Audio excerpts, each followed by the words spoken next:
రాప్తాడు నియోజకవర్గం ఆత్మకూరులో పండుగ వాతావరణంలో పింఛన్ల పంపిణీ కొనసాగింది. ఇంటింటికి వెళ్లి ఎంపీ పార్థసారథి, ఎమ్మెల్యే పరిటాల సునీత పింఛన్ల పంపిణీ చేశారు.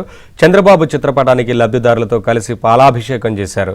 ఇచ్చిన మాట ప్రకారం ముఖ్యమంత్రి చంద్రబాబు బకాయిలతో కలిపి 7,000 రూపాయలు అందిస్తున్నారన్నారు. ప్రతి ఒక్కరి కళ్లలో ఆనందం కనిపిస్తోందంటున్న రాప్తాడు ఎమ్మెల్యే పరిటాల సునీతతో మా అనంతపురం ప్రతినిధి Suresh face to face. Raptadu నియోజకవర్గంలో పండుగ వాతావరణంలో పింఛన్ల పంపిణీ జరుగుతుంది. రాప్తాడు నియోజకవర్గం ఆత్మకూరు మండల కేంద్రంలో ఇంటింటికి వెళ్లి రాప్తాడు ఎమ్మెల్యే పరిటాల సునీత పెన్షన్లను పంపిణీ చేస్తున్నారు. ఏ వేదికి వెళ్ళినా కూడా మామిడి తోరణాలు కట్టుకుని చంద్రబాబు చిత్రపటానికి పాలాభిషేకాలు చేస్తూ కూడా పెన్షన్ల పంపిణీ జరుగుతుంది. దీనిపైన మాట్లాడేందుకు రాప్తాడు ఎమ్మెల్యే పరిటాల సునీత ఉన్నారు. పరిటాల సునీత గారు ఏం చెప్పదలుచుకున్నారు? ఈ రోజు చూస్తుంటే పండుగ వాతావరణం కొనసాగుతుంది.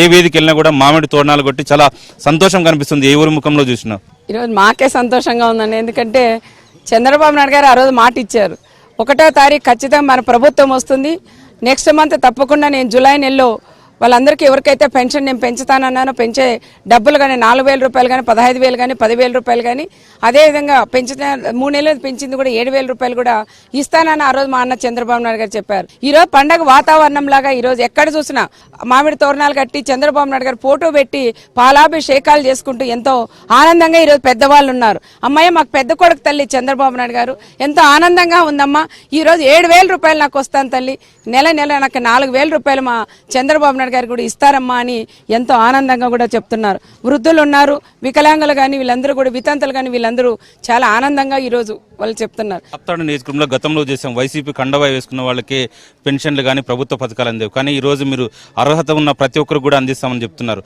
గత ప్రభుత్వంలో పెన్షన్ రాని వాళ్ళందరికీ న్యాయం చేస్తున్నారా?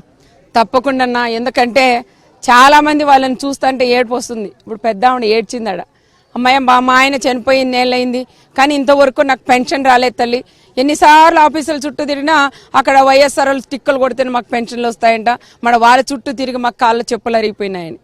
అలాంటి వాళ్ళు ఎంతో మంది ఉన్నారు, వాళ్ళని గుర్తించాలి. కానీ తెలుగుదేశం వాళ్ళు ఎక్కడున్నారు, వాళ్ళు కొడదామా, వాళ్ళ కేసుల్లో పెట్టి ఇరికిద్దామా అనేది తప్ప డెవలప్ చేద్దామనేది లేదు. ఎవరైతే అర్హులు ఉన్నారో అలాంటి వాళ్ళకి పెన్షన్లు ఇద్దామని లేదు. మా పాఠం ఒకటేనండి, పార్టీలకు అతీతంగా ఓటు వేసిన వాడు కానీ ఓటు వేయకున్న వాళ్ళందరికీ కూడా సమానంగా చూసే బాధ్యత ఒక ఎమ్మెల్యేగా నాకు కూడా ఉంది. తప్పకుండా నేను చేస్తానని కూడా చెప్తాం. ఈ ప్రోగ్రాం ఫస్ట్ ప్రోగ్రాం, ఇంకా సెకండ్ థర్డ్ ఉన్నాయి. మా మహిళలకు కూడా చంద్రబాబు నాయుడు గారు 1,500 రూపాయలు ఇస్తామన్నారు. అదేవిధంగా బస ప్రయాణం కానీ గ్యాస్ సిలిండర్లు కానీ ఇవి కూడా ఆలోచన చేసి తొందరగా అవి కూడా ఇస్తారు. ఆ రోజు ఇంకా పెద్దగా పండగ వాతావరణం లాగా మేము కూడా చేస్తాం. ఏది ఏమైనా మా చంద్రబాబు నాయుడు గారికి నా రాప్తాడు నియోజకవర్గానికి 30 కోట్లు ఈరోజు బడ్జెట్ ఇచ్చి పెన్షన్లు అందరికీ కూడా అందజేసిన దానికి ప్రత్యేకంగా చంద్రబాబు నాయుడు గారు నా నియోజకవర్గం తరపున ప్రజలందరి తరపున కృతజ్ఞతలు కూడా నేను తెలియజేస్తాను. గతంలో ఏ ముఖ్యమంత్రి కూడా ఉదయం 6 గంటలకు లేసి లబ్ధిదారులకు పెన్షన్ ఇచ్చిన పాపనలు, కానీ ముఖ్యమంత్రి చంద్రబాబు ఉదయం 6 గంటలకే పినుమాకెళ్ళి ఇంటికి వెళ్ళి మరి కూడా పెన్షన్ ఇచ్చారు. ఎట్లా చూస్తారు మేడం? చంద్రబాబు నాయుడు గారు అంటే నేను ఇట్లా అనాలండి, దట్ ఈజ్ చంద్రబాబు నాయుడు గారు. సార్ ఏదైనా అనుకుంటే ఆయన తెల్లారితే మేమన్నాక పూర్తి లేకనే సార్ వాళ్ళ ఇంట్లోకి పోయి అంటే జనాలు రావడం తప్పట్లో అవి ఏమని లేకోకుండా ఆయన ఒక మామూలు వ్యక్తిగా పోయి వాళ్ళ ఇంటికి వెళ్ళి పెన్షన్ పంపిన నాయకుడు ఈ చరిత్రలో ఎవరు కూడా ఉండరు అనుకుంటా. ఎక్కడి కంట్రీలో కూడా అలాంటి నాయకుడు 6 గంటలకే పోయి పెన్షన్ అందజేసే నాయకుడు ఒకే నాయకుడు మా అన్న చంద్రబాబు నాయుడు గారికి దక్కుతుందని కూడా చెప్తున్నాను. దేశంలోనే ఏ ఒక్క ముఖ్యమంత్రి లేడు ఇంటికి ఉదయం 6 గంటలకే ఇంటికి వెళ్లి పెన్షన్ అందజేసిన ఘనత ముఖ్యమంత్రి చంద్రబాబుకే దక్కుతుంది. ఖచ్చితంగా తెలుగుదేశం ప్రభుత్వంలో అర్హత ఉన్న ప్రతి ఒక్కరికి కూడా పెన్షన్ అందజేస్తామన్న అభిప్రాయాన్ని రాప్తాడు ఎమ్మెల్యే పరిటాల సునీత వ్యక్తం చేస్తున్నారు. వీడియో జర్నలిస్ట్ గోర్ధన్తో సురేష్, ఏబీ ఆంధ్రజ్యోతి.